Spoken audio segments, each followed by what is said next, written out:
Let's talk about top 5 Western Conference teams right now in the NBA. First of all, my name is Alex and I like to talk about NBA basketball. If you are new here, please subscribe, help this small channel out, give a like on this video, and let's get straight to the point. So, I'll just start at number 5, the Phoenix Suns. With addition of Chris Paul, you know that he will help you win games with his basketball IQ, with his passing, with his clutch shooting, with his amazing mid-range. That guy will help you win. And Phoenix Suns with Devin Booker, with DeAndre Ayton are a scary team, and they are really gelling together. And I forgot about Jay Crowder, which is also a great addition for them.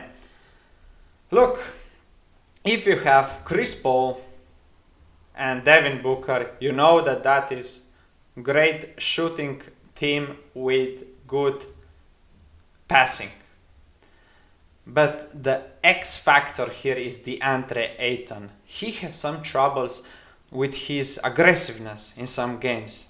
He is really struggling with that. And I would say that this team goes as far as he goes.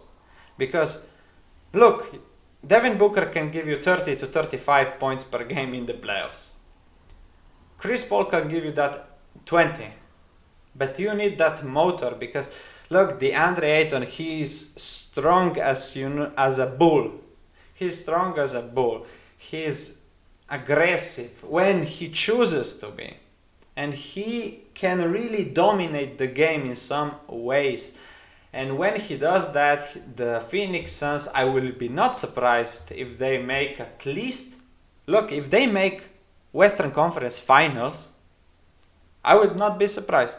I will really not be. And that's it for the Phoenix Suns. So, at number 4, they are the Denver Nuggets with Nikola Jokic. As you all know, the Nikola Jokic came into this season looking slim, looking slick, and he is playing at the MVP level. I mean, you cannot stop this guy. You cannot stop this guy. If you double him and prevent him from scoring, he will pass, and you know that he is an amazing passer, best passer for a center position, and maybe best passer in the league right now. And when you have Michael Porter Jr. playing the way he is playing right now, and even improving on the defensive end. Also, Nikola Jokic improved on the defensive end quite a bit, maybe because of his slim body. And when you have Jamal Murray, you know that you are a great offensive team. They are lacking a bit on the defensive end, but they are starting to gel together and finding the right positioning to be for a great defensive team. And as of now, they are at number 4 for me. But when in another month, if they're starting to gel together as they should, with the personnel they have, they can really push to that at least top 3. At least top 3. Yeah, okay. At number 3, Utah Jazz. I mean, what is there to say? Best record in the league, 11 winning streak, and they are just playing amazing basketball. They have some of their coach, Snyder, I believe it's Snyder, is finding ways to make this team amazingly. I mean, their offensive plays are amazingly written and executed perfectly. I mean, when you have Rudy Gobert, who is playing amazing basketball right now. He got that extension and he is making some great improvements with his passing of the post if he cannot score, if he is doubled or something. And with the team with so many amazing shooters, you have a scary team. And Donovan Mitchell has improved quite a bit as a passer, and you know that he's a great scorer. And Mike Conley is playing amazingly. He finally find his groove with this team. You have Jordan Clarkson, which he is a sixth man of the year for me. As of now, he is a walking bucket for them, energy levels of the charts from the bench. Their only problem is their perimeter defense, because they do not have that great stopper, great stopper of the likes of Kawhi, or even Paul George, so to speak. And there is also a question, how will Rudy Gobert do in the playoffs? Can they expose him? Did he learn something from the past mistakes? That is always a question. But in the regular season, as of right now, they are number 3, no doubt.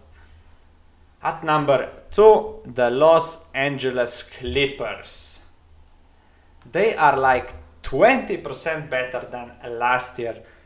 I mean, with addition of Serge Ibaka, he extends their floor so much because of his three-point shooting, and that is money for Kawhi Leonard and Paul George, because they have so much space to operate on.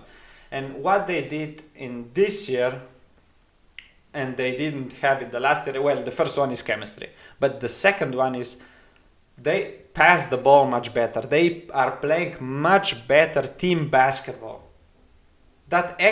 Just that one extra pass for them makes them so much greater, because the last year was so many ISOs. I mean, Kawhi ISO, Paul George ISO, and so on and so on. Even Patrick Beverly went on some ISOs.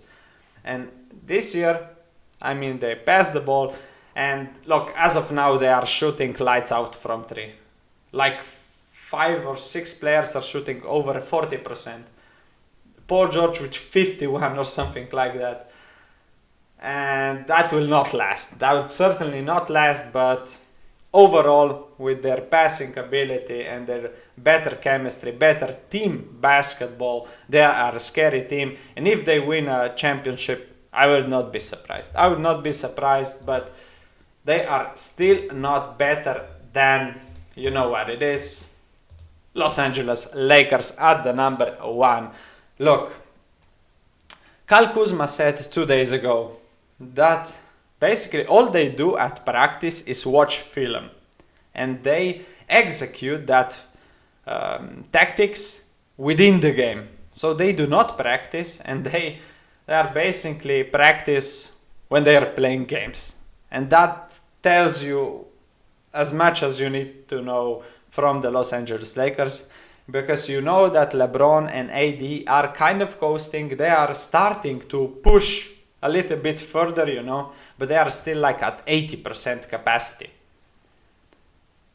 And when they are at 100% and they are really focused on winning, they are scary. And with addition of Harrell, with addition of oh my god, how did I forget about him? With addition of Wesley Matthews, Dennis Schroeder, you have a great team. You have a great team, and they can lock it out defensively. They can shoot the lights out if they are together as a team. And they have a great chemistry, and they can push for another chip. They can really win it all. If you have LeBron James in the playoffs with his basketball IQ, with the coach's defensive orientation, they are just a scary team. I would say that the only problem they have is their center position. Look, the Marc Gasol is a great player, but he is quite slow. He has a great defensive basketball IQ, no doubt about that. But many of the games he gets into the foul trouble. And then who you can rely on? You can put Harrell on the 5, which is not that great, because his defense is not that great.